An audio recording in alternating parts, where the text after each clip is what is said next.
أعوذ بالله من الشيطان الرجيم. بسم الله الرحمن الرحيم.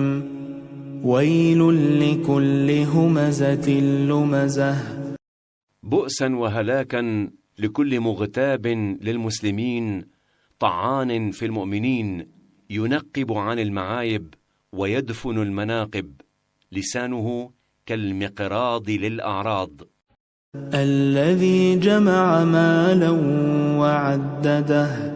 الذي يجمع المال شرها ونهما ويحصيه طمعا، ويبخل فيمنع الحقوق اللازمة، ويصبح خادما للمال خازنا له، مشغولا به عن الطاعة.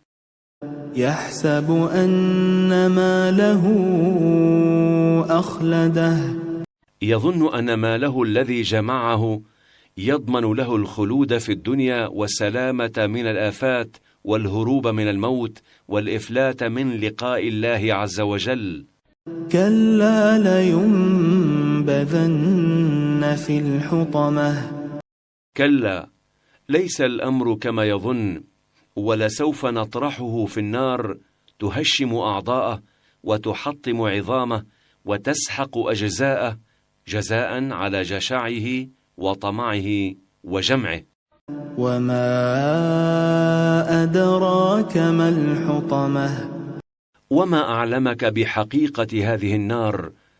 إنها مهولة بأنكالها، مفزعة بأغلالها، لمثلها يخاف ويحذر ويخشى.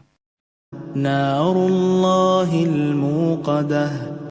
إنها نار الله التي أوقدها وسعرها لأعدائه وأعدها لمن يستحقها، فهي فوق الوصف عذابا ونكالا. التي تطلع على الأفئدة. فهي من شدة حرارتها وعظيم سعيرها تنفذ من الأجسام إلى القلوب، وتخترق الأعضاء إلى الجوف، فباطن الجسم وظاهره يحرق بها. إنها عليهم مؤصدة. وهذه النار تطبق على أصحابها، لا يخرجون منها أبدا، بل هم خالدون فيها سرمدا بلا انقطاع ولا تخفيف. في عمد ممددة.